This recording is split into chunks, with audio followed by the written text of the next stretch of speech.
They say more millionaires are made during recessions and crashes than any other time. So how do you get your piece of the pie?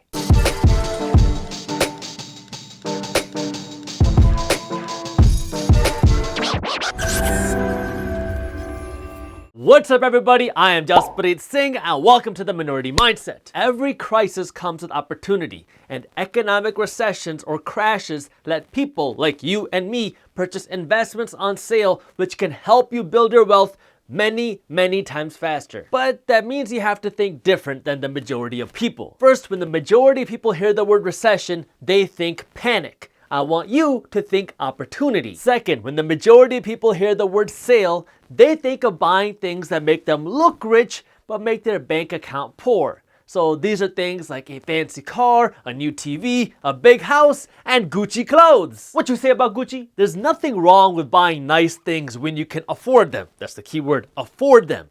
But if your goal is to build wealth, I need you to be thinking differently than the majority of people. I mean, that is why we're the Minority Mindset. I want you to think of recession as an investment sale where you can buy assets or investments at a discounted price. But there's no one-size-fits-all cookie-cutter approach you can just take to every recession. You can't just go, oh, recession, do A, B, and C. You need to tailor what you're doing with your money based on what's happening around you. Stocks, ETFs, real estate, gold, Bitcoin/cryptocurrency.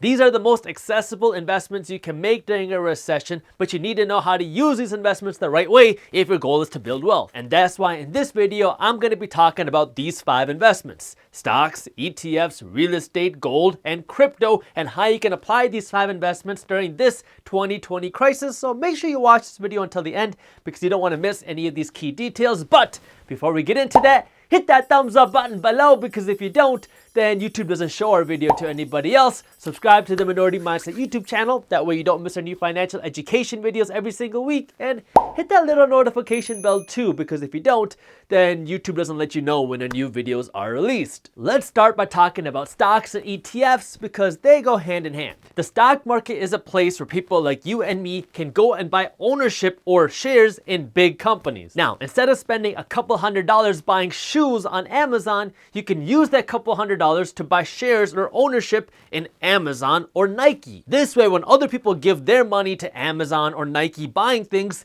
you get paid in one of 2 ways. The first way you can make money is through appreciation. So if you buy a stock for $100 and then it goes up in value and you sell it for $200, you just made $100 through appreciation. The second way you can get paid is through dividends or regular cash payments. Some companies, not all companies, but some companies reward their investors for making a good investment with regular cash payments called dividends. So this is the way for you to get paid without selling your stock. All you have to do is own the right company, and then usually every 3 months, this company will give you a check or just deposit that money into your account. A stock price goes up when you have more buyers than sellers. So if a company is making more money, you'll usually see more buyers want to come in and own the stock. Or if this company has big things planned, more buyers will want to come in, and this will push the stock price up. And sometimes you'll see a company who has extra cash use this cash to buy up their own stock, which makes the price of their stock go up even more. This concept of a company buying up their own stock is called a stock buyback, and it got some companies into trouble during the 2008 recession, and it also got some companies in trouble during the 2020 recession because companies were using all of their free cash and sometimes going into debt to buy up their own stock to make their stock prices go up. But if a company does it right, it can reward you as the investor with more appreciation. When we're going through a recession or a crash like we're seeing now, you'll usually see less buybacks because companies want to keep that cash on hand just in case of an emergency. And just like with a stock buyback, when you're in a recessionary environment, you'll oftentimes see dividends get cut or made smaller. That way companies have more cash on hand to protect them from any sort of emergency that might come their way. But if it's a strong company, you should see that dividend go back up relatively quickly. In the stock market, you can invest in individual companies like Amazon, Nike, McDonald's, or you can invest in an ETF, which stands for an exchange traded fund, which is essentially a fancy way of saying a fund that is comprised of a group of stocks. A couple popular ETFs that you might have heard me talk about are VOO and SPY. Again, I'm not telling you what to buy, just an example, but these two popular funds are comprised of the top 500 companies in the United States. Now, when you invest in an index fund like these, you don't have to worry about trying to find the perfect company to invest in.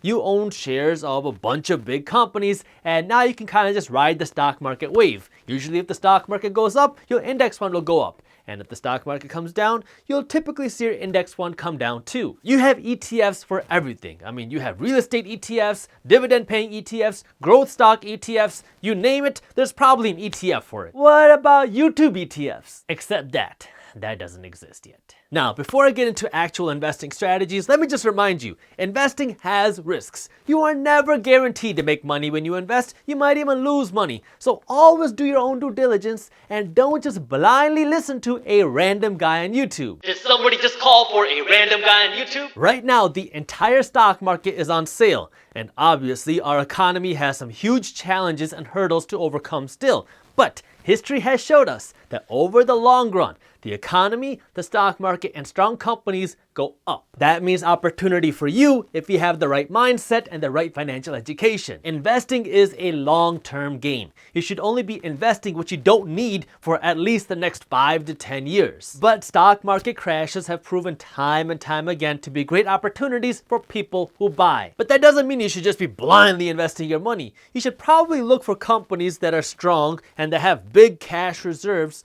because we don't know how long this crisis or recession is going to last, and so you want a company that will have these cash reserves that they can dig into. That way you don't have to worry about your investment going bankrupt and losing all your money. If you are interested in investing in stocks or ETFs, you need to use a stockbroker, and that's very easy to do thanks to our sponsor Webull, and I got their link in the description below. All you have to do to start investing is open up a free account, fund it, and then enter in what company or fund you want to invest in, and you're done. It's super simple to use. You can do your research on their app or their platform. It's free to open an account, and they don't charge you a penny to make a trade because they are a commission-free broker. And the best part of all is that right now, Webull has a limited time promotion going on where they are giving Minority Mindset fans 2 free stocks just for investing with them if you use our link in the description below. So if you want to learn more and start investing, I got the link to where you can learn more and get started in the description below. Minority Mindset is a partner with Webull, so if you use them, we will get compensated, but there's no additional cost to you. I mean, it's free to open an account, and they don't charge you a penny to make a trade. So if you want to learn more, get your free stocks and get started, I got their link in the description below. The second place you can invest is in real estate. Real estate investing is when you buy a property like a house or an apartment complex, not to live in yourself, but to rent out to other people in exchange for monthly rental payments. You can also invest in real estate through REITs and crowdfunding services and funds, but I'll save that topic for a different video, so if you haven't subscribed yet, make sure you do that. When you own real estate as an investment, there are 2 ways you can make money. Again, you can make money through appreciation, which is when the property value you own goes up, and you can make money through monthly rental income. Real estate is my favorite place to invest because you can create predictable cash flow. I know that if I buy a certain home, I'll be able to make $1,000 a month from it, or whatever the asking rate is. You'll see hiccups in how much you make here and there, but if you do it long enough, you can generally calculate that in, and you'll know that even if you're on vacation, you'll still be making this $1,000 a month through your rental income. When I look to invest in real estate, I don't really care about property values. What I want to know is how much money I have to put in today and how much money I'm going to make every month from here on out. So I look for cash flow. If property values go up, that's like the cherry on top. And if property values go down, well, it's no big deal. Your goal during a recession should be to buy investments that are on sale. And right now, at the time of me recording this video, the general real estate market is still pretty strong. If you look at historical data, what you'll see is that the real estate market tends to be a couple years behind the stock market. Like if you look at the 2008 recession, the stock market crashed in 2008 and then prices bottomed out in 2009. But real estate prices didn't hit their bottom until 2010, 2011, and 2012. By the time the real estate market had hit the bottom, the stock market had already rebounded quite a bit. Real estate has kind of a lag time because the prices of real estate can't fluctuate as fast as the stock market. I mean, you can buy and sell the same stock in less than a minute, but it can take you months, if not a year, to buy or sell real estate. Remember, the price of the asset or investment depends on the number of buyers and sellers there are. If you have more sellers than buyers, then the price of the asset or investment will typically come down. So if this economic slowdown continues and we enter a deeper recession, what you'll see is gradually the number of people buying homes will go down and the number of foreclosures out there will slowly start to go up. If these two things happen, that's the key word, if these two things happen, then over the next couple years, you can expect to see real estate prices come down. Is it guaranteed? No, it depends on what happens in the economy over the next 12 to 18 months. But if the economy is still slow and unemployment keeps going up, you can expect real estate prices to get hurt. As unfortunate as it is, that means opportunity for you as an investor. But again, instead of trying to time the market, you should be looking at real estate for the numbers, looking at how much cash flow you can get instead of trying to perfectly time any market. That means I want you to look at a property and estimate what the rent would be and then subtract your expenses. That's your taxes, insurance, maintenance, management, vacancies, and loan payments.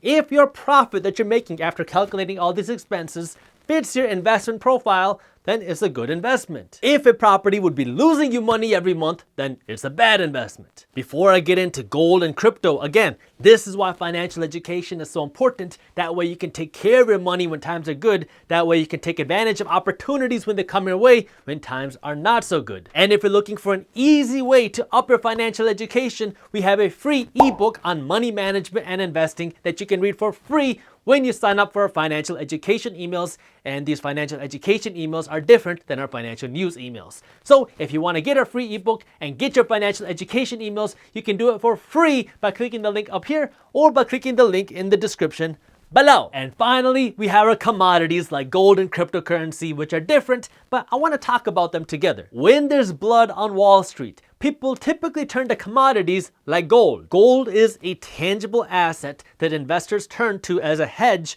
or protection against a worst case scenario type of situation. Like if we ever run into a time where too much of our paper dollars are printed and our paper dollars become essentially a worthless currency, people hope that gold will protect them because gold is kind of like an international money. Whether you're in Japan or Australia or America, 1 ounce of gold can be weighted, measured, and valued on an equal scale. So if we ever ran into an issue where our paper dollars became worthless and the government changed our currency from dollars to chickens, I know, crazy example, but let's go with it, then at least if you have gold, you should be able to convert that gold for chickens, which is your new currency. That's why every investor should always own at least some gold. It shouldn't make up your whole portfolio, but some gold. That way it's a hedge against the worst case scenario type of situation, because you always want to hope for the best, but plan for the worst. Now, in this digital world, Bitcoin or cryptocurrency came to life as a new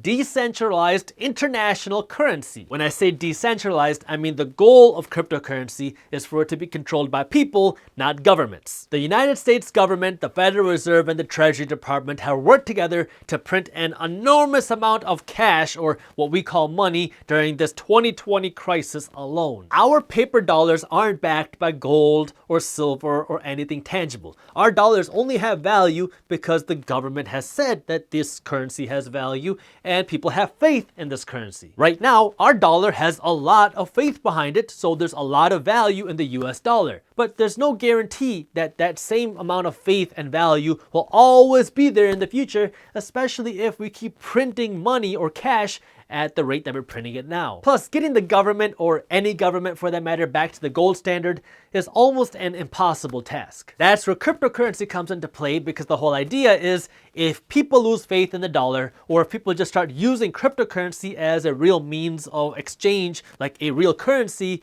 then you can kind of create a new gold standard, which is cryptocurrency, from the bottom up, meaning from the people upwards instead of from the top down, from the government down. Everybody looks at commodities differently. Some people try to trade them to make quick profits. For me, it's a hedge against a worst case scenario type of situation. So there you have it, the different ways you can invest and build wealth during a recession. And remember, if you do want to learn more about financial education and investing, we have a free ebook and financial education emails you can get by clicking the link in the description below. Thank you for watching. If you enjoyed this video, share it with one friend, that way we can help spread the word. If you want to learn more about the 10 laws of money that everybody needs to understand, I already made a video on it, and you can watch this video on YouTube by clicking this button right over here. Thank you for watching, and as always, keep hustling.